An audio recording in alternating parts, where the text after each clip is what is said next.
Start అయిపోయింది.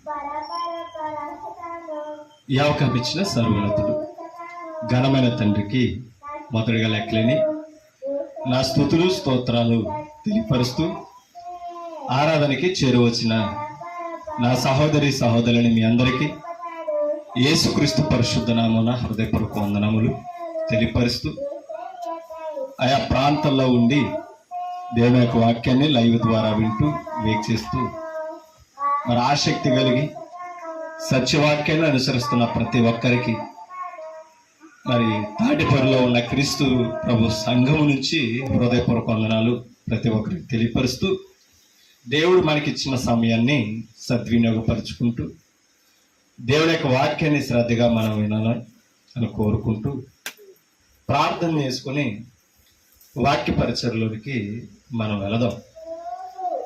ప్రార్థన అందరూ కూడా ప్రార్థనలోకి వచ్చి సర్వోన్నతుడు సర్వశక్తిమంతుడు పరమందు ఆసీనుడు అయిన మా కన్న తండ్రి మీకు స్తోత్రం. మీరు మమ్మల్ని ప్రేమించిన సమయంలో మీ లేఖనాలని పరిశోధన చేస్తుండగా తండ్రి వినగలిగిన చెవులు గ్రహించే హృదయాలు ఇవ్వండి. మా మనసులో తెరవండి. ప్రతి మాటను గ్రహించి అర్థం చేసుకుని వాటిని తండ్రి మా హృదయంలో భద్రపరుచుకునే జాగ్రత్తను మాకు దయచేయండి. విని విడిచిపెట్టకుండా తండ్రి మీ వాక్యానికి భిన్నంగా మేము ప్రవర్తించకుండా అనుకూలంగా నడుచుకుంటూ మా ప్రవర్తనను మా జీవితాన్ని మార్చుకుంటూ మారు మనసు కలిగి పాప క్షమాపణతో తండ్రి మీకు ఇష్టలుగా మేము జీవించే జీవితాలు ప్రసాదించమని అడుగుచున్నాం. తండ్రి ఇంకా మిమ్మల్ని ఎరగిన వారు ఎవరైతే ఉన్నారో మరి మీ మార్గం తెలియక తండ్రి లోకంలో బ్రతుకుతున్న వారు ఎందరో ఉన్నారు. వారందరూ కూడా తండ్రి సత్యవాక్యమును బట్టి మీ కుమారుడైన క్రీస్తు నామమును తెలుసుకుని ఆయనను అంగీకరించి ఆయన యందు తండ్రి పాప క్షమాపణ కలిగి పరిశుద్ధమైన జీవితాలు పొందుకునే అవకాశం దేవుడు కల్పించారు. ఆయన సంకల్పమని ప్రతి ఒక్కరూ కూడా మీ మాటల ద్వారా మరి తండ్రి ఆ రహస్యాన్ని ఆ సంకల్పాన్ని గ్రహించి గమనించి ప్రతి ఒక్కరు కూడా తమ జీవితాలు మార్చుకుని మీకు ఇష్టలుగా జీవించగలిగిన భాగ్యాలు దయచేయండి. వ్యర్థమైన వాటిని అబద్ధమును అనుసరించకుండా కాపాడండి. ఈ లోకము తండ్రి మాకు శాశ్వతం కాదని గుర్తించి ఈ లోకంలో తండ్రి మేము బ్రతుకుండగానే మీరు ఇచ్చిన ఆయుష్ కాలంలోనే తండ్రి మరి మిమ్మల్ని పూర్తిగా తెలుసుకుంటూ పూర్తిగా మా జీవితాలు తండ్రి మీ పాదాల చెంత పెడుతూ మీ సన్నిధాన వర్తనలుగా మేము జీవించే భాగ్యాలు ప్రసాదించమని అడుగుచున్నాం. అలాగే మీ వాక్యాన్ని చెప్పుచున్న నన్ను కూడా అంగీకరించండి తండ్రి. మీ పరిశుద్ధాత్మ సహాయమును సహకారాన్ని ఉండి విలువైన సంగతులు మాకు వివరించి మీ అందు భక్తితోనూ భయముతోనూ మేము నడవగలిగిన స్థితిని ప్రసాదించమని ప్రతి ఒక్కరిని జ్ఞాపకం చేసుకోమని ప్రతి విధమైన తండ్రి అల్లరను శబ్దాలను మాకు దూరపరిచి సహకారాన్ని అందించి వాక్యానికి ఏ అసౌకర్యం కలగకుండా కాపాడతారని మహిమను ఘనతను ప్రభావం మీరు పొందమని యేసుక్రీస్తు పరిశుద్ధ నామమును బట్టి ఈ ప్రార్థన సమర్పించి వేడుకుంటున్నాం మా కన్న తండ్రి, ఆమేన్. విలువైన దేవుని సంగతులను పరిశుద్ధ గ్రంథం నుంచి మనం నేర్చుకో. దేవుడి యొక్క వాక్యాన్ని శ్రద్ధగా మనం విందాం. దేవుడు మనకిచ్చిన సమయం గొప్ప. ఆ సమయంలో మనం సద్వినియోగం చేసుకుని దేవుని మాటకి చోటు. దేవుడు తన పరిశుద్ధ గ్రంథం ద్వారా లేఖనముల ద్వారా ఏంటంటే చేద్దాం, లేఖనముల ద్వారా దేవుని మనసును అర్థం చేసుకునే అవకాశాన్ని దేవుడు మనకిచ్చాడు. కాబట్టి దేవుని వాక్యాన్ని వినుచున్న మనము జాగ్రత్తగా దేవుని వాక్యం మీద మనసు పెడతాం. ఎందుకంటే ఈరోజు మనకు నేర్పిస్తున్నది వాక్యం దేవుని జ్ఞానం. ఆ జ్ఞానాన్ని మనం అర్థం చేసుకుని దేవుని మాటలను మనం జాగ్రత్తగా పరిశీలన చేయాలి. దేవుని వాక్యాన్ని చదువుతున్న మనం దేవుని జ్ఞానాన్ని అర్థం చేసుకుని దేవునికి అనుకూలంగా మనం బ్రతకగలిగిన అవసరత దేవుడు మనకి ఇచ్చినప్పుడు దాన్ని కాపాడుకోవాలి, నడుచుకోవాలి. కాబట్టి ఎప్పుడు కూడా దేవుని సన్నిధిలో ఎదుగుతున్నప్పుడు దేవుని మాటలు నేర్చుకుంటున్నప్పుడు చాలా సంతోషపడతాం, చాలా ఆనందిస్తాం. దేవుడు ఏదైనా మేలు చేసినప్పుడు, ఏదైనా దేవుడు మన జీవితంలో కార్యాలు చేస్తున్నప్పుడు హ్యాపీగా సంతోషంగా ఆనందంగా దేవుని సన్నిధిలోకి ముందుకు వెళ్తాం. కానీ ఆ పరిస్థితుల్లోనే దుష్టుడు అనేవాడు మనల్ని శోధించడం, దుష్టుడు అనేవాడు మనల్ని శ్రమ పెట్టడం అనేది జరుగుతుంది. మన జీవిత కాలంలో భక్తిలో ఎన్ని శ్రమలు ఎన్ని కష్టాలు వచ్చినా మనం కృంగిపోకూడదు. ఎన్ని సమస్యలు వచ్చినా ఎన్ని వ్యాధులు వచ్చినా మనం వెనక తిరిగిపోకూడదు. దేవుని విడిచిపెట్టకూడదు. అది ఎప్పుడు కూడా మనం నేర్చుకోవలసిన అవసరత మీ మీద నా మీద ఉంది. కొన్ని మాటలను ఈరోజు పరిశీలన చేద్దాం. 120 కీర్తనలోనికి ఒకసారి మనం వెళ్తాం. 120 కీర్తనలో ఒక మాట మనకి కనపడదు. 120వ కీర్తన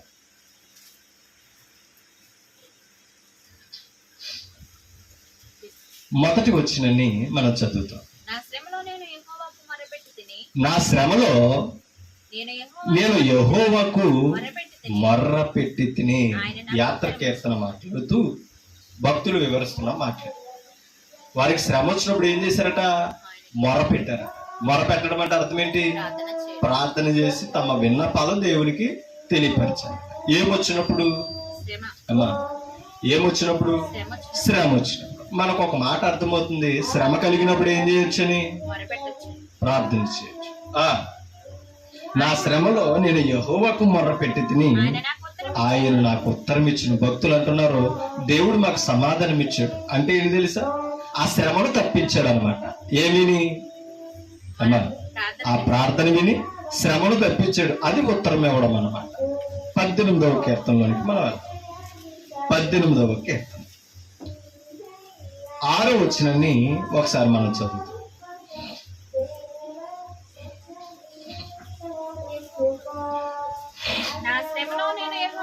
18వ కీర్తన 6వ వచనం. నా శ్రమలో నేను యెహోవాకు మొరపెట్టి తిని. నా దేవునికి ప్రార్థన చేశాడట. శ్రమ వచ్చినప్పుడు మొరపెట్టాడు. ఆయన నమ్ముకున్న దేవునికి ఏం చేశాడు? ప్రార్థన చేశాడు. అంటే శ్రమలు వచ్చినా కష్టాలు వచ్చినా మనం ఏం చేయాలి? మరలా మనం నమ్మిన దేవుని మీద ఆధారపడాలి. దావీదు సౌలు చేతిలో ప్రాణాపాయ స్థితిలో చిక్కుకొని పోరాడుతున్నప్పుడు ఆయన మరణ శ్రమలో నుంచి దేవునికి మొరపెట్టాడట. ఇది దావీదు గారు రాస్తున్న కీర్తన.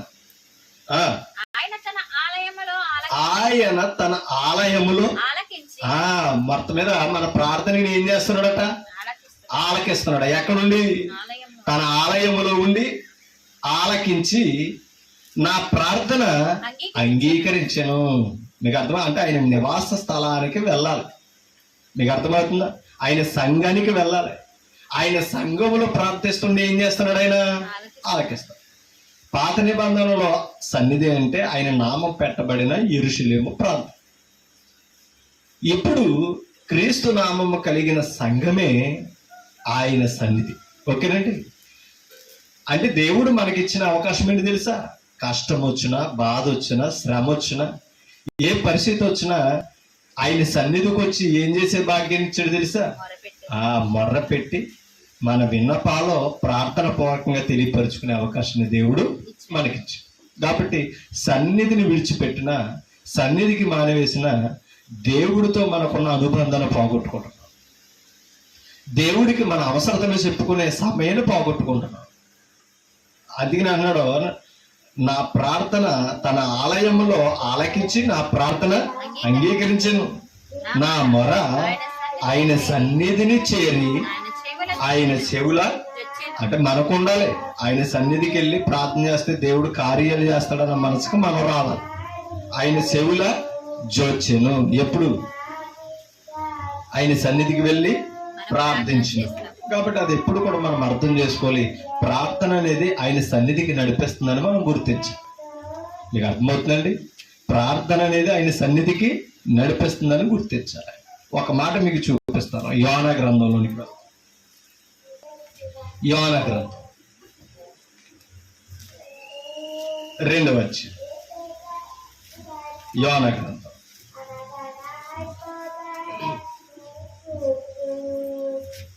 2వ అధ్యాయం 2వ వచనాన్ని ఒకసారి మనం చదువు. పేజీ నంబరు 762 పేజీ అంటే పాత నిబంధనలో 762 పేజీ. యోనా గ్రంథము 2వ అధ్యాయం 2వ వచనం. నేను ఉపద్రవములో ఉండి యెహోవాకు మనవి చేయగా. ఉపద్రవం అంటే అర్థం ఏంటి? ఆపద. మీకు అర్థమైంది? ఆపదలో, శ్రమలో, కీడులో ఉండి మొరపెడుతున్నాడు. ఎవరు? యోనా ప్రవక్త. ఉపద్రవములో ఉండి యెహోవాకి మనవి చేయగా ఆయన నాకు ప్రత్యుత్తరమిచ్చాను, సమాధానం ఇచ్చాడట. ఎక్కడుండి ప్రార్థన చేస్తున్నాడు? ఉపద్రవం అంటే ఎక్కడున్నాడు ఆయన? ఆపదలు అంటే ఎక్కడున్నాడు? యోనా ఎక్కడున్నాడు? చేప కొడుపులో, సముద్రంలో ఉన్నాడండి. మీకు అర్థమవుతుందా? ఎందుకంటే ఆయన నినివే పట్టణాన్ని గురించి ఒక దుర్గతి ప్రకటించమన్నాడు, నాశనాన్ని ప్రకటించమన్నాడు. కానీ ఆయన నినివే పట్టణానికి వెళ్లకుండా తార్షు వెళుతున్న వాడికి మరొక మార్గాన్ని వెళ్ళిపోతాం. అప్పుడు సముద్రం మీద తుఫాను కలగడం, ఆ ప్రజలందరూ కూడా అలజడి చెందడం. అప్పుడు దేవుడు ఈ ప్రమాదానికి కారణం ఏంటని గుర్తించినప్పుడు అందరూ కంగారు పడుతున్న యోనా ఏం చేస్తున్నాడు? అమ్మా, ఆ వాడలో అడుగు భాగానికి వెళ్ళి పడుకున్నాడు. అక్కడ ఉన్నవారు వచ్చి అంటున్నారు, ఓయి నిద్రపోతు. మీకు అర్థమైంది? ఓయి నిద్రపోతు. ఎంత కష్టం, ఎంత శ్రమ ప్రజలకు వస్తున్నప్పుడు నువ్వు ఎలా పడుకున్నావు? నువ్వు ఎలా నిద్రపోతున్నావు? అవునంటారు కాదంటారా? అమ్మా, మన జీవిత కాలంలో అపవాది పాపం పొంచుంటే దేవుని సన్నిధికి రాకుండా మనం పడుకోవడం, దేవుని సన్నిధికి రాకుండా మనం నిర్లక్ష్యంగా ఉండడం ఎంతవరకు న్యాయం? మీకు అర్థమవుతుందా? అది మనం గుర్తించాలి, అది మనము గమనించాలి, అర్థం చేసుకోవాలి. ఉపద్రవంలో ఉండి మనవ చేయగానే ఆయన ఏం చేశాడంట? ప్రత్యుత్తరం ఇచ్చెను. ఎవరు? అమ్మా, దేవుడు యోనాకి ఏమిచ్చాడంట? ప్రత్యుత్తరం ఇచ్చెను. అది మనం అర్థం చేసుకోవాలి. ఓకేనా? ఒకసారి కొన్ని మాటలను మనం పరిశీలనగా చదువుతాం. ఒకసారి కింద చదువుతాం, జాగ్రత్తగా మీరు ఆ మాటలు వినాలి. నేను ఉపద్రవములో ఉండి యెహోవాకు, నీకు నమస్కారం. సరే, ఉపద్రవములో ఉండి నేను యెహోవాకు మనవి చేయగా ఆయన ఏం చేశాడంటే ఆయన అంటే ఉపద్రవంలో ఉండి యెహోవాకు మనవి చేయగా. మనవి అంటే ఏంటి? ప్రార్థన. కష్టం వచ్చినప్పుడు, శ్రమ వచ్చినప్పుడు మనం ఏం చేయాలి? ప్రార్థించాలి తప్ప కానీ దేవునికి దూరం ఉండదు, దేవుణ్ణి వదిలేయకూడదు. ఓకేనండి? ప్రత్యుత్తరం ఇచ్చింది. పాతాళ గర్భములో నుండి. ఎక్కడుండి వేస్తున్నాడంటే ఆయన? పాతాళ గర్భములో నుండి, అంటే సముద్రపు అడుగు నుండి ఆయన ప్రార్థన చేస్తాడు. అది ఆయనకి ఎలా ఉన్నదే? నేను విడిపించాలి, నేను బయటికి రాలేని ప్రదేశంగా అనుకుంది. అందుకనే పాతాళ గర్భములో నుండి నేను ఏం చేశాను? నీకు మొర్ర పెట్టాను, కేకలో వెయ్యగా నీవు నా ప్రార్థన అంగీకరించి ఉన్నావు. కాబట్టి దేవుడు ఎక్కడుండి మనం ప్రార్థించిన కాపాడేవాడు తప్పకని విడిచిపెట్టేవాడు కాదు. ప్రార్థన ఆలకించేవాడే తప్పకని ప్రార్థన త్రోసేసేవాడు కాదు. అది మనం గమనించాలి, అది మనము గుర్తించాలి. అందుకనే యోనా ఆ పరిస్థితి నుండి ప్రార్థించాడు, దేవుడు ఆ మొర ఆలకించాడు. ఇంకో విషయం ఏంటంటే అక్కడి నుంచి విడిపించడానికి దేవుని సంకల్పం. అది మీకు అర్థమవుతుందా? దేవుడు ఆజ్ఞాపించిన మత్స్యునికి ఏంటంటే ఆ నినివే మహాపురంలో అక్కడ కక్కాలి. అందుకనే ఏం చేసింది? దేవుడు ఏర్పరచుకున్న ఆ మార్గాన్ని పయనించి ఆ నినివే పురమును మహాపురమునకు చేర్చింది. ఎవరిని? యోనా. అప్పుడు యోనాకు అర్థమైంది, అంటే నేను చేయవలసిన పని దేవుడు చేసేదాకా నేను ఎక్కడున్నా వదలడం. నీకు అర్థమవుతుందా? వదలడని ఆయనకి అర్థమైంది కాబట్టి ఏమా అక్కడుండి దేవునికి ప్రార్థన చేస్తున్నాడు. అది మనకు అర్థం కావాలి. ఓకేనండి? అంటే ఏ పరిస్థితుల్లో ఉండి ప్రార్థించినా దేవుడు ఆలకించాడు. అందుకని దావీదు కూడా ఎక్కడుండి ప్రార్థించాడు? శ్రమలో ఉండి ప్రార్థించాడు. సౌలు చంపడానికి తిరుగుతున్నాడు, ఆ ప్రాణాపాయ స్థితిలో ఆ శ్రమలు దేవునికి మొర్ర పెట్టాడు. ఆయన ప్రార్థన ఆలకించాడు. ఓకేనా? ఎక్కడుండి? ఆయన ఆలయములో ఉండి ఆయన ప్రార్థన ఆలకించి అంగీకరించాడని గొప్ప మాటలో మనం అక్కడ చదవడం అనేది జరిగింది. కాబట్టి ప్రార్థన ఏ పరిస్థితుల్లో ఉన్నా ఆయన ఆలకించి ఆ శ్రమల నుంచి తప్పించగలిగిన సమర్థుడని మనం గుర్తించాలి. లోకాసు వార్తలోనికి మనం వెళ్దాం. లోకాసు వార్త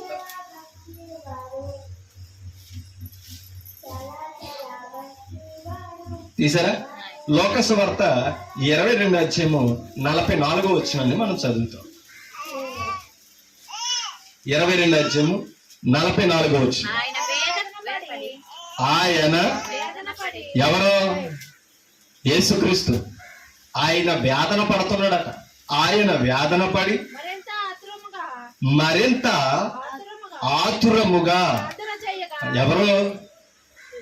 యేసు ప్రభు కూడా ఏమొచ్చినాయి? శ్రమలు వచ్చినాయి. అర్థమవుతుందా?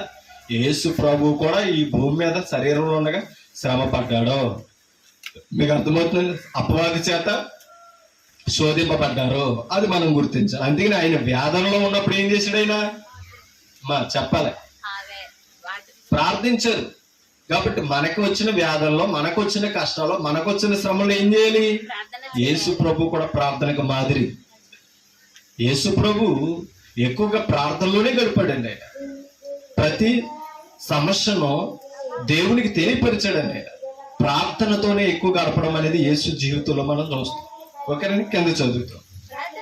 ప్రార్థన చేయగా ఆయన చెమట నేల పడుచున్న గొప్ప రక్తపు బిందువు వలె ఆయను. మీకు అర్థమవుతుందా? ఆయన చెమట ఎలా మారిందట అంటే ప్రార్థనలో ఎంత లీనమయ్యారో ఒకసారి మనం ఆలోచించాలి. అంటే ప్రార్థన అనేది ఎంత ప్రాముఖ్యమైనదో భక్తుడికి మన జీవితంలో మనం గుర్తించాలి. మనకి ప్రార్థన అనేది ఆయుధం అనేది. మీకు అర్థమవుతుందా? ప్రార్థన అనేది కార్యాలు చేసేది. అది ఎప్పుడు కూడా మనం గుర్తించాలి. అందుకనే ఆ మాట చెప్తున్నాడు. ఓకేనా? కింద మాట చదువుతాం. ఆయన ప్రార్థన చాలించి అంటే చేయవలసిన ప్రార్థన చేసి ప్రార్థన ముగించి వస్తున్నాడట. చాలించి లేచి తన శిష్యుల యొద్దకు వచ్చి వారు దుఃఖము చేత నిద్రించుట చూచి. యేసు ప్రభు అడుగుతున్నాడంటే, మీరెందుకు నిద్రించుచున్నారు? శోధనలో ప్రవేశించుకున్నట్లు లేచి ప్రార్థన చేయడని వారితో చెప్పారు. అంటే ప్రార్థించిన వాడికి ఏముంది? శోధన. మీకు అర్థమవుతుందా? ప్రార్థించిన వాడికి శోధన. కాబట్టి దేవుని విడిచిపెట్టిన వాడికి శోధన. దేవుని మీద ఆనుకోవాలి. దేవుని తప్పించుకోవడానికే శోధనలను తప్పించుకోవడానికి. అమ్మా, నా మాట అర్థమవుతుందా? శోధనలు తప్పించుకోవడానికి, శ్రమల నుంచి విడిపించబడడానికి మనం ఏం చేయాలి? ప్రార్థన అనేది చేయాలి. ప్రార్థన చేస్తే శోధన నుంచి, శ్రమల నుంచి దేవుడు విడిపిస్తాడా? ఓకేనా? అర్థమవుతుందా? ఒక మాట మీకు చూపిస్తాను.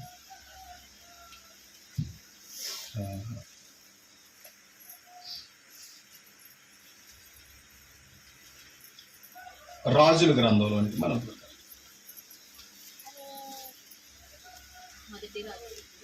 చెప్తాను.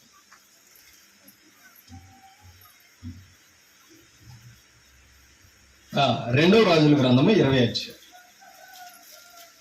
రెండవ రాజుల గ్రంథము 20వ అధ్యాయం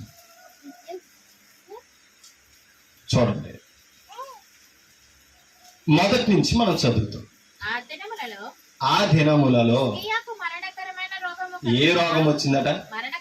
హిజ్కియాకు మరణకరమైన రోగము కలుగగా ఆమోజు కుమారుడు ప్రవక్తయునైన యెషయా అతని యొద్దకు వచ్చాడట. ఎవరి దగ్గరికి? దేవుని యొద్దకు కాదండి. ఎవరి దగ్గరకు వచ్చాడు? హిజ్కియా యొద్దకు వచ్చాడు. హిజ్కియా ఏ పరిస్థితిలో ఉన్నాడు? అంటే రోగముతో మరణాశయం మీద ఉండి చావు బ్రతుకులో ఉన్నాడు అనమాట. ఎవరో? హిజ్కియా. ఓకేనా? అప్పుడు ప్రవక్త అయిన యెషయా అతని యొద్దకు వచ్చి, నీవు మరణం అవుతున్నావో గ్యారంటీగా చెప్పాడు ప్రవక్త. ప్రవక్త అన్నాడంటే అది కంపల్సరీ జరిగితేనే చెప్తాడు. నీవు మరణం అవుతున్నావో బ్రతుకవు కనుక నీ ఇల్లు చక్క పెట్టుకోనమని యెహోవా సెలవిచ్చుచున్నాడని. అంటే మీకేనా అర్థమైన? రోగం కూడా ఎవరు రప్పించారు? దేవుడే. ఆ మరణకరమైన రోగం వచ్చినప్పుడు మీకు అర్థమవుతుందండి? నీ ఇల్లు చక్క పెట్టుకుని ప్రవక్త చెప్తున్నాడు. ఓకేనా? నువ్వు మరణం అవుతావు, నువ్వు ఇంకా బ్రతకో. నువ్వు మరణం అవుతావు, నువ్వు ఇంకా బ్రతకు. కాబట్టి నీ ఇల్లు ఏం చేసేసుకోమన్నాడు? చక్క పెట్టి వేసుకోమన్నాడు. మనకు కూడా వయసు అయిపోయి ఏం చేయాలి? ఇల్లు చక్క పెట్టుకోవాలా? పిల్లలకి ఇవ్వాల్సినవి పిల్లలకి ఇచ్చేసి, బయట వాళ్ళకి ఇవ్వాల్సినవి చక్క పెట్టేసి, నీకు అర్థమవుతుంది? మనకు కావాల్సినవన్నీ కట్టేసిన పోగొట్టేసుకోవాలా? ఇల్లు చక్క పెట్టుకోమని కూడా అట్టుకుపోతాగా కాదు. ఇల్లు చక్క పెట్టుకోమని అంటున్నాడంటే ఇంకా నీ జీవితం ముగిస్తుంది. ఒకసారి ఆలోచించుకొని చెప్పాడు. ఇంకా నీ జీవితము అయిపోయింది, ఇంకా నువ్వు చేయవలసింది ఏమైనా ఉంటే ఆలోచించని చెప్తున్నాడు. కానీ ఆయన నీ ఇల్లు చక్క పెట్టుకోమన్నప్పుడు ఇంటిని గురించి, లోకం గురించి ఆలోచించలేదు. ఆయన ఎలా చక్క పెట్టుకున్నాడో తన ఇల్లుని చూడండి. 2వ వచనం, అతడు ఎవరు? అతడు అంటే ఎవరు? హిజ్కియా ప్రవక్త మాటిని ఇల్లు ఎలా చక్క పెట్టుకున్నాడో చూడండి. తన ముఖము గోడ తట్టు త్రిప్పుకొని, నీకు అర్థమవుతుందా? అంటే అక్కడ మంచం మీద గోడ తట్టు తన ముఖం త్రిప్పుకొని, యెహోవా యథార్థ హృదయుడినై, మీకు అర్థమవుతుందా? సత్యముతో నీ సన్నిధిని నేనెట్లు నడుచుకుంటునో, నీ దృష్టికి అనుకూలముగా సమస్తమును నేనెట్లు జరిగించుతునో కృపతో జ్ఞాపకము చేసుకొనమని హిజ్కియా కన్నీళ్లు విడుచుచు. కన్నీళ్లు విడవడానికి కారణం ఏంటి? ముందు ఉంది మరణం. మీకు అర్థమవుతుందా? ముందు మరణం ఉంది. ప్రవక్త వచ్చి ఆ మరణాన్ని కూడా డిక్లేర్ చేసేసాడు. ఏమని? నువ్వు బ్రతకో, చనిపోతావు అని. ఆయన కన్నీళ్లు విడుచుచు. ఓకేనా? తన ఇల్లు ఎలా చక్క పెట్టుకున్నాడండి? అంటే చక్క పెట్టుకోవడం అంటే తన ప్రాణముతో ఆరోగ్యంతో ఉండగా దేవుళ్ళో ఎలా బ్రతికాడో ఇప్పుడు ప్రార్థించి ఎవరికి చెప్తున్నాడు చెప్పండి అమ్మా. నా మాట అర్థమైందా? దేవుడికి చెప్తున్నాడు. ఏమని? నీ సన్నిధిని, మీకు అర్థమవుతుందా? యెహోవా యథార్థ హృదయుడినై, అంటే బలం ఉండగా, రోగం రాకముందు దేవుని సన్నిధిలో ఎలా ఉన్నాడో? యథార్థ హృదయుడే ఉన్నాడు. అంటే అర్థమైంది తెలుసా? దేవుని సన్నిధిని విడిచిపెట్టలా, దేవుణ్ణి విడిచిపెట్టలా. ఎప్పుడు? రోగం రానప్పుడు, బలం ఉన్నప్పుడు. ఏమో అర్థమవుతుంది మీకు? ఎలా బ్రతికాడట? ఆయన చెప్పుకున్నాడు దేవుని ఎదుట మనవులు చేస్తావు. యథార్థ హృదయుడును. అర్థమైందా? నేను యథార్థ హృదయుడును. ఎలా జీవించాడట? సత్యముతో. సత్యం అనగా అప్పటికి వాక్యం ఏది? ధర్మశాస్త్ర గ్రంథమే అమ్మా. ఓకే, అందుకనే అన్నాడు సత్యముతో. అంటే అర్థం ఏంటి? నీ గ్రంథములో ఉన్నది ఉన్నట్టుగానే నీ సన్నిధిని నేనెట్లు నడుచుకుంటున్నా. అంటే ఎలా నడవాలి అమ్మా? బలముండగా, ఆరోగ్యం ఉండగా ఎలా నడవాలి? సత్యముతో. ఆయన సన్నిధిలో బ్రతికే వారు ఎవరైనా సరే యథార్థవంతులు దేవుని దృష్టి. సత్యము దేవునికి దూరం చేయదండి. నీ దృష్టికి అనుకూలముగా సమస్తం ఆయన చేసిన ప్రతి కార్యములో ఎవరికి అనుకూలమైంది ఉందే అది. కాబట్టి నాకు అనుకూలమండి, నేను ఇలాగే ఉంటానండి, నాకు ఇలాగే కుదిరిందండి, ఇలాగే చేస్తానండి, నేను ఇలాగే బ్రతికుతానని ఎప్పుడు మనం అనుకోకూడదు. ప్రతికూలతలో కూడా ఎవరు అనుకూలత వెతకాలి? దేవుని అనుకూలత వెతకాలి. దేవుని ఇష్టం ఏంటో తెలుసుకోవాలి. ఆయన మహిమార్థంగా బ్రతకడానికి మనం చూడాలి. సమస్తమును నీ దృష్టికి అనుకూలముగా సమస్తమును నేను ఎట్లు జరిగించును కృపతో. ఎలా జ్ఞాపకం చేసుకోమన్నాడు? ఒక్కసారి నీ కృపను జ్ఞాపకం చేసుకో, నీ తొల్లిటి కృపను జ్ఞాపకం చేసుకోమన్నాడు. నీకు అర్థమైంది? నీ కృపతో జ్ఞాపకము చేసుకును. చూడండి, హిజ్కియా కన్నీళ్లు విడిచొచ్చు యెహోవాను ప్రార్థించాడట. మీకు అర్థమవుతుందా? ఎవరికి ప్రార్థన చేశాడు? ఇప్పుడు ఆయనకి శ్రమ, ఆయనకి కష్టము, వ్యాధి, మరణం వస్తున్నప్పుడు ఏం చేశాడు? ప్రార్థన చేశాడు. విడిచిపెట్టాడా దేవుడు? విడవలా. 4వ వచనం, యెషై నడిమిశాలలో నుండి అవతలకు వెళ్ళక. అంటే అర్థం ఏంటి చెప్పండి? అతనికి మరణం అయిపోతావు, ఇల్లు చక్క పెట్టేసుకోమని చెప్పి వెనక్కి వస్తున్నాడు అనమాట. ఎవరో వెనక్కి వెళ్ళిపోతున్నాడు బయటికి. నడిమి సాలలో ఉండగానే, మీకు అర్థమవుతుందా? మరలా ఆయన ఆ గృహం దాటి బయటికి రాకముందే యెహోవా వాక్కు. అంటే వాక్యం ఎవరికి ప్రత్యక్షమైంది? వినాలి. యెషయాకి వాక్యం ప్రత్యక్షమైంది. వాక్కు అనగా ఆయన మాట. ఆ వాక్కు ప్రత్యక్షమై ఇలాగు సెలవిచ్చెను, నీవు తిరిగి నా ప్రజలకు అధిపతి అంటే అధికారి, రాజు, అధిపతి అయిన హిజ్కియా వద్దకు మళ్ళా వెనక్కి తిరిగి నువ్వు ఎవరి దగ్గరికి వెళ్ళాలి? మళ్ళా నేను పంపిణీ హిజ్కియా వద్దకు పోయి అతనితో ఇట్లనము, చూడండి అమ్మా, నీ పితరుడైన దావీదునకు దేవుడునకు యెహోవా నీకు సెలవిచ్చినదేమనగా నీవు కన్నీళ్లు విడుచుట. ఏమన్నా అర్థమైందండి అమ్మా? అంటే మనం ఏ పరిస్థితుల్లో ప్రార్థిస్తున్నామో ఎవరు చూస్తున్నారో చెప్పండి. మన ప్రార్థన వింటున్నాడనా? వింటున్నాడంటే ముందు ఆయన ఏం చేయాలి? దృష్టించి చూడాలి. యెషయా చెప్తున్నాడు, నువ్వు కన్నీళ్లు విడుచుట, నువ్వు కన్నీళ్లు విడుచుట చూశాను. ఎలా ఉన్నాడు? మంచం మీద పడుకొని తన ముఖం గోడ తట్టు. అంటే నువ్వు మంచం మీద, నేను మంచం మీద ఎలా ప్రవర్తిస్తున్నామో, ఎలా నడుస్తున్నామో ఎవరు చూస్తున్నారో? ఆ మంచం మీద ఆ గోడ తట్టు తిరిగి ప్రార్థన చేయగానే ఆ కన్నీళ్లు విడుచుట చూసి ఒక ప్రవక్తకి దేవుడు తన మనవలు ఎలా తెలియపరుస్తున్నాడు చూడండి. నేను హిజ్కియాను చూశాను, కన్నీళ్లు విడుచుట చూచి తిని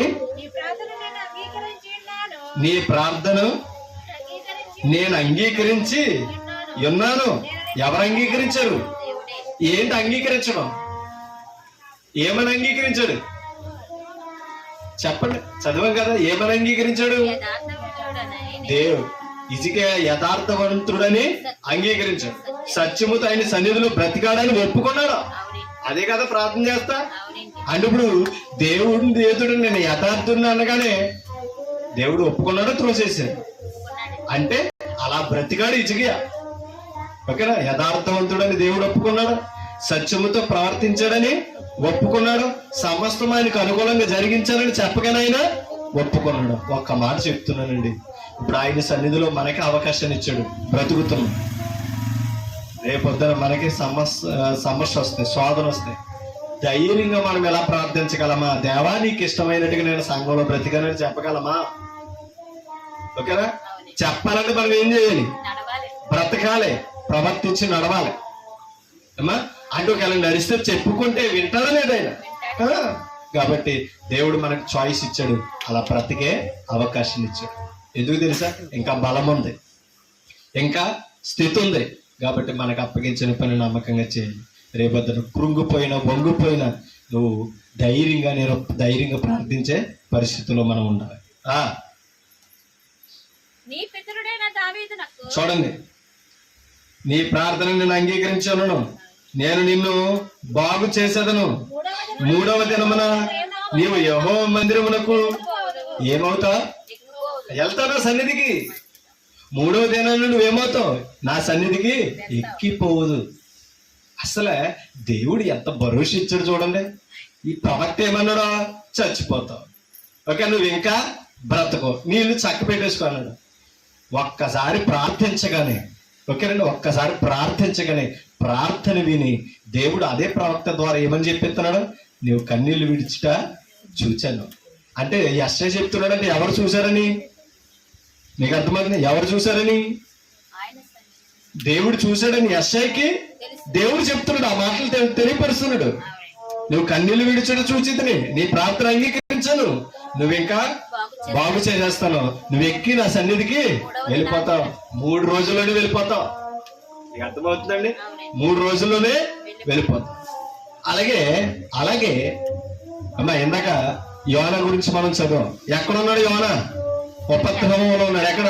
సముద్ర భూగర్భంలో మత్స్యపు కడుపులో ఉన్నాడు. ఎన్ని రోజులు ఉన్నాడు? 3 రోజులు ఉన్నాడు. అవునా? 3వ రోజులకు ఎక్కింది. ఈయన కూడా ఎన్ని రోజులు బ్రతుకుతాడు అన్నాడు? 3 రోజులు బ్రతుకుతావు. చూడండి, ఇంకా 15 అంటే 15 సంవత్సరాలు, 15 సంవత్సరములు ఆయుష్ నీకు ఇచ్చేదను, మరియు నా నిమిత్తమును నా సేవకుడైన దావీదు నిమిత్తమును ఈ పట్టణమును నేను కాపాడుచు నిన్నును ఈ పట్టణమును అశ్షూరు చేతుల నుండి పడకుండా నేను నిన్ను విడిపించదను. ఎంత అద్భుతమైన మాటలండి. కాబట్టి తన అధిపతిని రాజ్యాన్ని కాపాడడానికి విడిపిస్తానని దేవుడు చక్కటి మాట సెలవిచ్చు. ఓకేనా? 3 రోజుల్లో అమ్మా అర్థమైందా? 3 రోజుల్లో ఆయన బ్రతికి ఎక్కి వెళ్ళాడు. ఓకేనా? తన ప్రజలను పాలించాడు హిజ్కియా. అది ఎప్పుడు కూడా మనం అర్థం చేసుకోవాల్సిన అవసరత మనందరికీ ఉంది. ఒక మాట చెప్తున్నాను, ఒక మాట చూపిస్తాను. ఓకేనా? ఇది హిజ్కియా మరణంలో ఉన్నాడో, ఓకేనా, మరణ రోగంతో మరణానికి వెళ్ళిపోగానే ఈయనే మనం మాట్లాడారు తెలుసా? ఇక్కడ రాజుల గ్రంథంలో రాయబడుతుంది. అదే యెషయా గ్రంథంలో చెప్తున్నాడు. ఒకసారి యెషయా గ్రంథము 38 అధ్యాయం 38 అధ్యాయం తీసారా? యెషయా గ్రంథము, అదే యెషయా గారు తన గ్రంథములో ఆ హిజ్కియా గురించి మాట్లాడతాడు. 38 అధ్యాయం 3వ వచనం. యెహోవా యథార్థ హృదయుడనై సత్యముతో నేనెట్లు నీ సన్నిధిని నేనెట్లు నడుచుకుంటునో, నీ దృష్టికి అనుకూలముగా సమస్తమును నేనెట్లు జరిగించుతునో కృపతో జ్ఞాపకము చేసుకొనుమని హిజ్కియా కన్నీళ్లు విడుచుచు ఏం చేశాడంట? ఇదే మాటలు ఎక్కడ చదవం? రాజుల గ్రంథంలో చదవ. అదే ప్రకటన చేసిన ప్రవక్త చెప్తున్నాడు ఇక్కడ. ఓకేనా? ఇలాగా మనం చదివిన తర్వాత ఆయనకి అవకాశం ఇచ్చాడు, ఆయుష్కాలం ఇచ్చాడు. ఆయన ఆయుష్కాలం ఇవ్వగానే ఇదే హిజ్కియా ఎవరు మాట్లాడుతున్నారో తెలుసు? 18 వచ్చిన చదువుతాం. 18 వచ్చిన పాతాళమున మీకేనర్థం? నిజంగా ఆయన మరణిస్తే ఎక్కడుందుడు? ఆ హిజ్కియా గుర్తించి మాట్లాడుతున్నాడు. పాతాళమున నీకు స్తుతి కలగదు, మృతి నీకు కృతజ్ఞత స్తుతులు చెల్లింపదు, సమాధిలోనికి దిగువారు నీ సత్యమును. ఒక్క మాట, సమాధిలోనికి దిగువారు సమాజంలో ఉన్నవాడు. అంతే కాబట్టి ఇశ్రాయేలు సమాజంలో దేన్ని అనుసరించి నడిచానన్నాడు హిజ్కియా? సత్యముతో నేను ఇట్లు నీ సన్నిధిని నడుచుకుంటున్నా. అదే సమాధిలోకి వెళ్తే అంటే ఇప్పుడు సమాధుల దగ్గర చెప్పే వాక్యం ఎవరికే? చుట్టూ నుంచున్న వారికి తప్ప పెట్లో ఉన్నవాడు కాదు. ఓకేనా? సమాధిలోనికి దిగువారు నీ సత్యమును. ఒక్క మాట చెప్పనా? ఇప్పుడు మనం ఎలా ఆశ్రయించాం ఆయన సత్యాన్ని? అది ఒక్కసారి ఈ దేహము నుండి ఆత్మ దూరం అయితే ఈ వాక్యం దగ్గర కూర్చునే అవకాశాలు కోల్పోతాం. అవునంటారు కదా? సజీవులు సజీవులే కదా. అది ఈ రోజు మనం సజీవులుగా ఉన్నా స్తుతిస్తాం. ఒక్క మాట, ఆయన ఏమన్నాడు తెలుసా?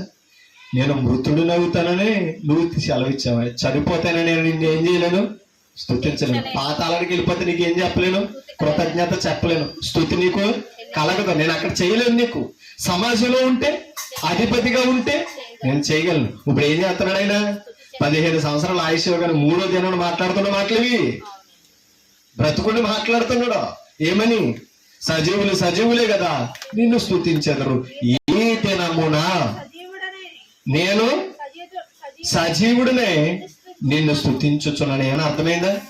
అంటే రోగం నుంచి తప్పించుకున్నాడు, ఆయుష్కాలను పొందాడు. కాబట్టి ఏం చేస్తున్నాడు? అమ్మ మాటలు వినండి అమ్మా. ఓకేనా? అది ఏమన్నాడు ఆయన? స్తుతిస్తున్నాను అని చెప్తాడు. ఈ దినమున నేను సజీవుడినే నేను నిన్ను స్తుతిస్తున్నాను. చనిపోయిన వాడికి ఏమీ లేదు, దేవుని స్తుతించే అవకాశం లేదు, దేవుడికి కృతజ్ఞత చెప్పే అవకాశం లేదు. కనీసం దేవుడు ఇచ్చిన వాక్యాన్ని వినడానికి, వాక్యం దగ్గరికి రావడానికి, ఆశ్రయించడం అంటే అర్థం వాక్యం దగ్గరికి వచ్చే అవకాశం లేదు. తండ్రులు కుమారులను, మీకు అర్థం? తండ్రులు కుమారులకు నీ సత్యమును. అంటే ఇప్పుడు మనకిచ్చిన బాధ్యత ఏం చెప్పండి? మన పిల్లలకి చెప్పాలి, మన పిల్లలకి సత్యాన్ని వివరించాలి. ఆ తండ్రులు కుమారులకు నీ సత్యమును తెలియజేతురు. యెహోవా నన్ను రక్షించువాడు. రక్షించడే లేదా అమ్మా? రక్షించువాడా లేదా? యెహోవా నిన్ను రక్షించువాడు. మన జీవిత కాలమంతయు, మన జీవిత దినములని యెహోవా మందిరములో పంచవాయిద్యములు వాయింతుము. ఏమా ఆయన ఏమన్నాడు తెలుసా? తంత్యవాయిద్యములు.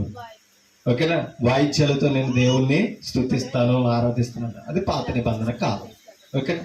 మరి మన జీవిత కాలము, మన జీవిత దినములు దేవుని సన్నిధిలో మనకు ఆయుష్ వస్తే ఏం చేయాలి అమ్మా? మనం ఇంకా తంబోరాలతోను అమ్మా సితారాలతోను తంచి వాయిద్యములతో నాట్యం చేద్దామా? దేవుణ్ణి ఆరాధిద్దామా? ఆ కాలంలో మనం ఉన్నామా? ఆ కాలంలో లేవు. మనం ఎలా ఆరాధించాలి? ఇప్పుడు ఆత్మతో సత్యముతో ఆరాధించాలి. ఆత్మతో పాట పాడాలి, మనసుతో పాట పాడాలి. అవునే కదా? ఆత్మతో ప్రార్థన చేయాలి, మనసుతో ప్రార్థన చేయాలి తప్ప కానీ ఇంకా తంచి వాయిద్యములతో ఆరాధన చేస్తానంటే నువ్వు ఇంకా పాత నిబంధన అనుసరిస్తావు. పాత నిబంధన అనుసరిస్తున్నావు అంటే దేవుని సంకల్పానికి దూరంగా ఉన్నావు. మీకు అర్థమవుతుందా?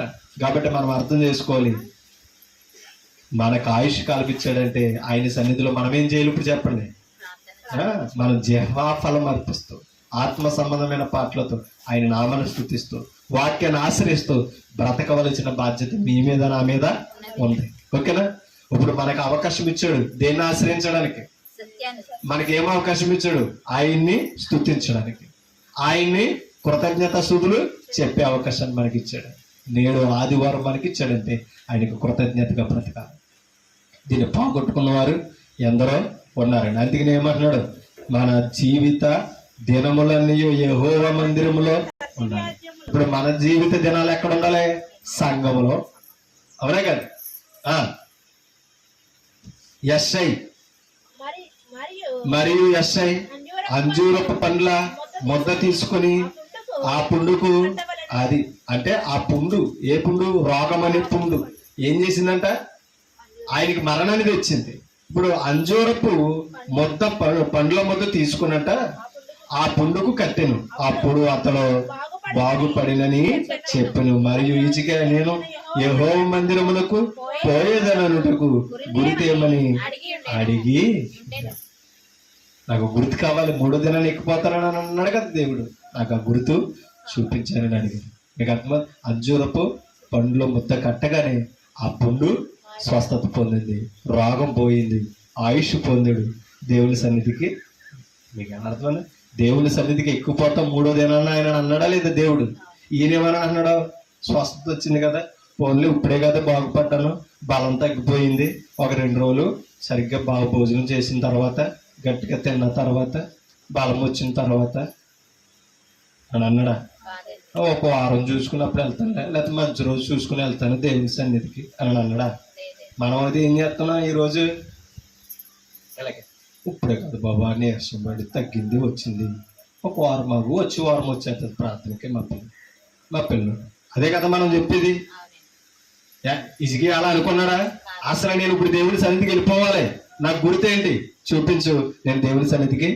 అసలు అటువంటి ఆతృత, అటువంటి ఆశ మన ప్రాణానికి కలిగి ఉంది. ఇక అర్థమన్నా? కోరాహ కుమారులు 84వ కీర్తనలు ఏమన్నారు? యెహోవా మందిరమునకు వెళ్ళేదమని జనులు నాతో అనడం కాదు, ఎప్పుడు ఆయన సన్నిధిని దర్శిస్తానో, ఎప్పుడు ఆయన సన్నిధికి వెళతానని నా ప్రాణమును నా శరీరమును కేకలు వేచున్నాయి. యెహోవా మందిర ఆవరణము చూడవలనని నా ప్రాణం ఎంతో ఆశపడుతుంది. కాబట్టి దేవుడు బ్రతికిచ్చాడంటే ఆయన సన్నిధిని వెతకడం మనం నేర్చుకోవాలి. ఆయన సన్నిధికి దూరం అవడం అనేది కాదు. కాబట్టి ఆ మాటలో మనం జాగ్రత్తగా పరిశీలన చేయాలి. దేవుని మాటలు వినడం మనందరికీ కూడా ధన్యత. దేవుని మాటలు వినడం దేవుడు మనకిచ్చిన భాగ్యము. అది ఎప్పుడు కూడా మనం ఏం చేయకూడదంటే పోగొట్టుకోకూడదండి. అది పోగొట్టుకున్నాం అనుకోండి, ఎప్పుడు కూడా దేవుని సన్నిధికి దూరం అయిపోతాం. కీర్తనల గ్రంథం 50:15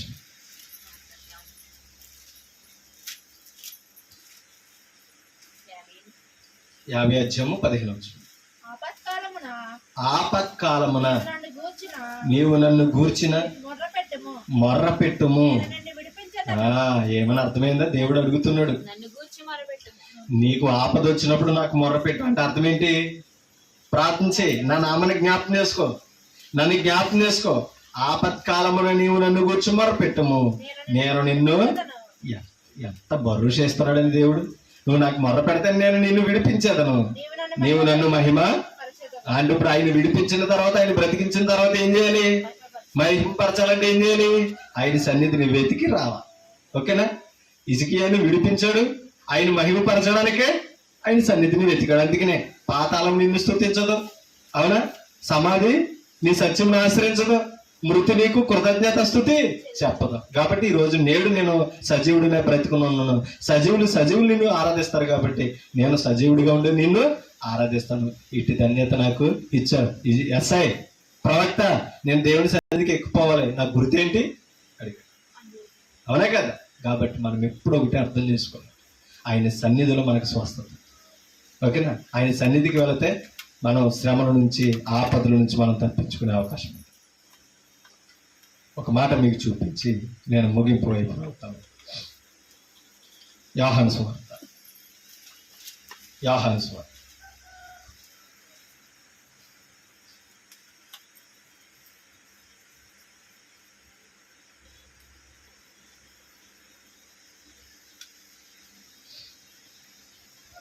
ఒక మాట మీకు చూపిస్తాను.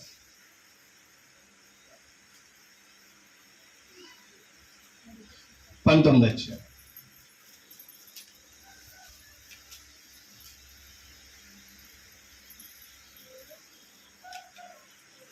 తీసారా? 19 అధ్యాయం. ఒకసారి 19 వచ్చింది చదువు.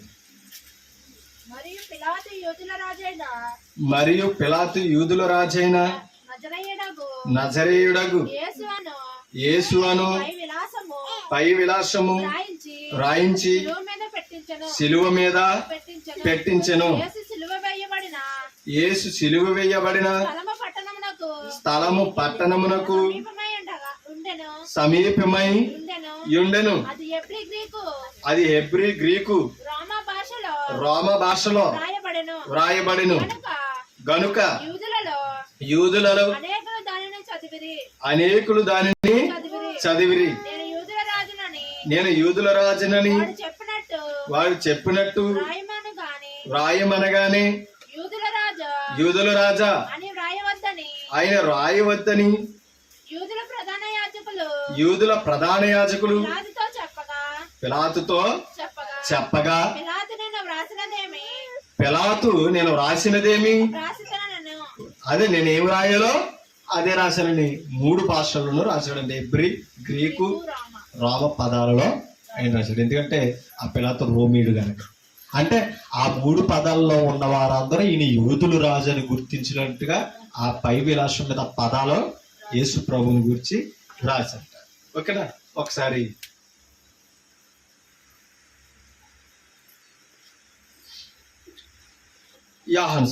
లోకసువార్త 24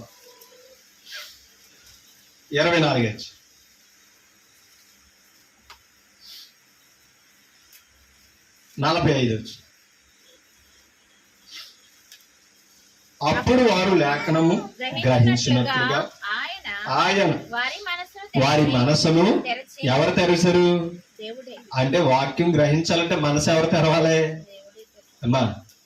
ఆ మనసు తెరిస్తేనే మనం ఏం చేయగలం? వాక్యం గ్రహించగలం. కాబట్టి ఆయన మనసు తెరవాలంటే ఎక్కడికి రావాలి? ఆయన సన్నిధికి రావాలి. క్రీస్తు శ్రమపడి 3వ దినమున మృతులలో నుండి, మీకేం అర్థమవుతుందా? ఆయన శ్రమపడి 3వ దినాన్న లేస్తాడో. లేచిన నీవు యెరూషలేము మొదలుకొని సమస్త జనములలో ఆయన పేరట మారు మనసును పాప క్షమాపణయు ప్రకటింపబడిననియు. ఎక్కడా? మీకు అర్థమైంది? ఎక్కడా? లేఖనాల్లో, ప్రవక్తల గ్రంథంలో, కీర్తనలో ఆయన తిరిగి లేస్తాడని ఉంది. ఎప్పుడు? ఆయన సిలువ వేయబడి సమాధిలో ఉండి 3వ దినాన్న లేస్తాడని. ఇది యెరూషలేములో మొదలుకున్న సమస్త జనులలో ఏం చేయాలట? ఇది ప్రకటించాలి. 48 వచ్చిన. ఈ సంగతులకు అది మీకు అర్థమవుతుందా? ఈ సంగతులకు ఎవరు సాక్షులు? అపోస్తలుడే సాక్షి. ఎందుకంటే ఆయన 3వ దినాన్ని లేవాలి. ఎవరు? యేసుక్రీస్తు 3వ దినాన్ని లేవాలి. ఆయన 3వ దినాన్ని లేపబడకపోతే మృతులలో నుండి సజీవులు అయ్యే అవకాశం లేదు, మృతుల నుంచి విడిపించుకునే అవకాశం లేదు, మరణం నుండి తప్పించుకునే అవకాశం లేదు. ఒక మాట మీకు చూపిస్తాను, చూడండి. కొరింథీ పత్రిక, మొదటి కొరింథీ పత్రిక 15 మొదటి కొరింథీ 15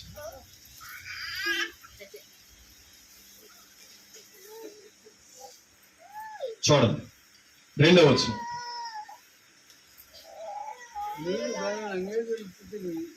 మీరు దానిని అంగీకరించదు, దేనిని? ఆయనకి ఇచ్చిన సువార్తను. దాని అందే నిలుచున్నారు. మీ విశ్వాసము వ్యర్థమైతేనే గాని నేను ఏ ఉపదేశోపముగా సువార్త మీకు ప్రకటించుతును, ఆ ఉపదేశమును మీరు గట్టిగా పట్టుకున్న ఎడల ఆ సువార్త వలనని మీరు రక్షణ పొందువారై. అంటే ఇప్పుడు రక్షణ ఎక్కడ ఉంది? సువార్తలో ఉంది. కింద చదువుతూ, నాకు ఇవేడిన ఉపదేశమును, అంటే సువార్త అనేది ఉపదేశం అన్నమాట. నాకు ఇవ్వబడిన ఉపదేశమును మొదట మీకు, అంటే సంఘానికి ఏమి ఇచ్చాడు? ఉపదేశం. ఉపదేశం అనేది ఏది? సువార్త. సువార్తలో ఏముంది? రక్షణ. అదేమనగా ఆ ఉపదేశం ఏంటో చూడండి, ఆ సువార్త ఏంటో చెప్తున్నాడు చూడండి. అదేమనగా లేఖనముల ప్రకారము క్రీస్తు మన పాపముల నిమిత్తము మృతి పొందెను. మీకేనర్థమైంది? లేఖనముల ప్రకారంగానైనా మృతి పొందాడు, సమాధి చేయబడను. లేఖనముల ప్రకారం 3వ దినమున ఎక్కడి నుంచి? సమాధుల నుంచి. మృతుల నుండి ఆయన ఏమయ్యాడు? ఎప్పుడు? 3వ దినమున ఆయన లేపబడేను. మీకు అర్థమైంది? ఎప్పుడు లేపబడ్డాడు? యేసుక్రీస్తు మృతులలో నుండి పునరుద్ధానుడు అయ్యాడు. అది మనం అర్థం చేసుకోండి.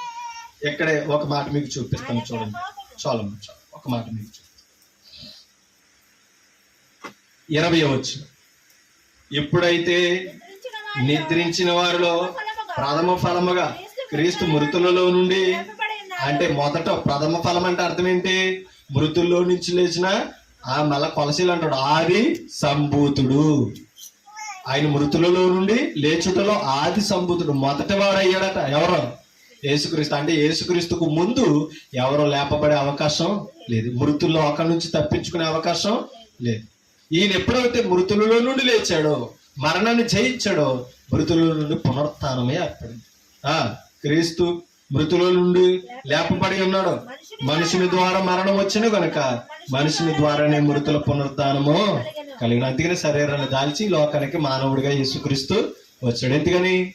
ఆదాము ద్వారా, మనుషుడైన ఆదాము ద్వారా ఏమొచ్చింది? అక్కడ చెప్పాడు, మరణము, పాపము, మరణము వచ్చింది. మనుషుల ద్వారానే ఏమి రావాలనుకున్నాడంట? రక్షణ, పునరుత్థానము రావాలని అనుకున్నాడంట. అందుకని యేసుక్రీస్తు ద్వారా ఆయన ఏం చేశాడట? అమ్మా, ఏమొచ్చిందంట ఆయన ద్వారా? రక్షణ, పునరుత్థానము. ఎక్కడి నుంచి? మృతులలో నుండి. కాబట్టి యేసు మనల్ని మృతులలో నుండి పునరుత్థానులుగా లేపే ధన్యత మనకిచ్చాడు. ఓకేనా? మనం మృతుల నుండి లేచామా? పునరుత్థానులు అయ్యామా? చెప్పండి. మృతుల నుండి లేచామా? పునరుత్థానులు అయ్యామా? అది అంటే ఇప్పుడు మృతుల లోకంలో ఉన్నామా, సజీవుల లోకంలో ఉన్నామా మనం? చెప్పండి. అందుకని ఇందాకేమన్నాడు ఇసుకే? సజీవులే కదా. ఇప్పుడు సజీవులుగా మనం ఎవరిని ఆరాధిస్తున్నాం? ఇప్పుడు ఎలా ఉండాలి ఆయన ఆరాధించేవాడు? ఎలాంటి వారు కావాలని కోరుకున్నాడు? యథార్థముగా ఆరాధించేవారు కావాలి. ఇప్పుడు మనలో ఏముంది? అది ఆయన రక్తం వలన, మన పాపం వలన యథార్థత వచ్చింది. ఎలా ఆరాధించాలి ఆయన్ని? సత్యమును ఆశ్రయించి ఆయన ఆరాధిస్తూ సమస్తం ఆయనకు అనుకూలంగా చేయాలి. సంఘంలో మనకు అనుకూలంగా నడవకూడదు. అర్థమైనా? ఆరాధన ఆయన అనుకూలంగా ఉండాలి. ఇంకా ఇజిగియ స్వస్థత పొందిన తర్వాత ఆయన సన్నిధికి ఎక్కిపోయి తంతి వాయిద్యములతో ఆరాధన చేస్తాను, స్తుతిస్తానన్నా. ఇప్పుడు మనం ఏం చేయాలి? మృతుల్లో నుండి లేచాం కదా, సజీవులమయ్యాం కదా, మనం కూడా రొమ్మట్టుకున్నావా? ఒక గిలగచ్చిగా ఊపుదామా? కాదండి. మనం ఏం చేయాలి? ఎలా ఆరాధించాలి? ఆత్మతో సత్యముతో ఆరాధించాలి కదా, రొమ్ములతో వాయిద్యాలతో కాదు. అలా క్రొత్త నిబంధనలో ఎవరో ఆరాధన చేయలేదు. ఆత్మతోనే సత్యముతోనే ఆరాధించారు. జిహ్వ ఫలమే అర్పించారు. ఆత్మ సంబంధమైన పాటలే పాడారు తప్పని వాయిద్యాలతో ఎక్కడ ఆరాధించినట్లుగా యేసుక్రీస్తు ఉండగా గాని, యేసుక్రీస్తు వెళ్ళిపోయిన తర్వాత అపొస్తలుల కాలంలో గాని, ఆదిమ సంఘంలో గాని ఎక్కడ మనకే కనపడుతుందా? కనపడుతుంది. కానీ యథార్థంగా ఆరాధించాలి, ఆత్మతో సత్యముతో ఆరాధించాలి, ఆత్మ సంబంధమైన కీర్తనలతో పాడాలి, జీవఫలము అర్పించాలి తప్ప కానీ మనం ఎప్పుడు కూడా ధర్మశాస్త్రానుసారంగా ఇప్పుడు క్రీస్తు వచ్చిన తర్వాత ఆరాధించడానికి అవకాశం లేదు. దానికి తోవ వాక్యం ఇవ్వలేదు. మనం దానిని కొనసాగించు, అది అర్థం చేసుకోవాలి. కాబట్టి యేసుక్రీస్తు ఆయన లేచిన తర్వాత మనకు కూడా మృతుల పునరుత్థానం కలిగింది. మృతుల నుండి లేపబడ్డాం, సజీవులమయ్యాం, అవునా కాదు? కాబట్టి మనం పాపులమా పరిశుద్ధులమా? ఏమా అర్థమవుతుందన్నమాట? మనం పాపులమా పరిశుద్ధులమా? చెప్పలే. మనం ఎవరు? పరిశుద్ధులు. పాపులమైతే కాదు. ఆ పరిశుద్ధత ఎలా వచ్చింది? ఎలా వచ్చింది? ఎలా వచ్చింది మనకు పరిశుద్ధత? బాప్తిసంలో ఆయన రక్తం ద్వారా వచ్చింది. ఇప్పుడు మనం ఎవరు? పరిశుద్ధులు. పరిశుద్ధులు ఎవరిని ఆరాధించాలి? అది పాపులు ఎవరు ఆరాధన చేయలేరు? పాపి దేవుని దగ్గరికి రాగలడా? పాపి దేవుడిని ఆరాధించగలడా? అది యేసు ప్రభు మనల్ని క్షమించి ఏం చేశాడు? పాపాలు తొలగించాడు. మన పాపాల కొరకు శిలువలో ఆయన బలయాగమై రక్తాన్ని కార్చాడు. ఎంత గొప్ప భాగ్యం ఆయన ద్వారా మనకి దొరికింది. కాబట్టి యథార్థంగా ఆరాధిద్దాం, ఓకేనా? పరిశుద్ధంగా ప్రభువుని ఆరాధిద్దాం, పరిశుద్ధులుగానే ఉందాం. ఎప్పటికీ మనం ఏం చేయకూడదు, ఎందుకంటే యేసుక్రీస్తు ఒక్కసారే బలి అయ్యాడు, అంతేనా? ఆయన ఒక్కసారే సిలువ వేయబడ్డాడు, ఒక్కసారే బలి అయ్యాడు. మళ్ళా ఏమవడైనా సిలువెక్తాడా? కాబట్టి మనం బాప్తిసం పొందిన తర్వాత పాపం చేయకూడదు. పాపమునకు దూరముగా పోవుడి అని అర్థమైందా? కాబట్టి మనం పాపను విడిచిపెడతాం, పరిశుద్ధులుగా ఉందాం, పవిత్రులుగా ఉందాం, సంఘంలో ఆయన ఆరాధన చేస్తూ మన జీవిత కాలమంతా క్రీస్తుకు అనుకూలంగా జీవిస్తూ మన ఆత్మను రక్షించుకుంటూ ఆయన ఇచ్చే నిత్యత్వాన్ని పరలోకాన్ని పొందుకునే యోగ్యత కలిగి ఉండాలని నన్ను నేను హెచ్చరించుకుంటాను, మిమ్మల్ని హెచ్చరిస్తాను. ఓపికగా మీ అందరికీ హృదయపూర్వక వందనాలు తెలియజేస్తాను. ఈ మాటలు ఇద్దరితో ముగిస్తాను. Thank you.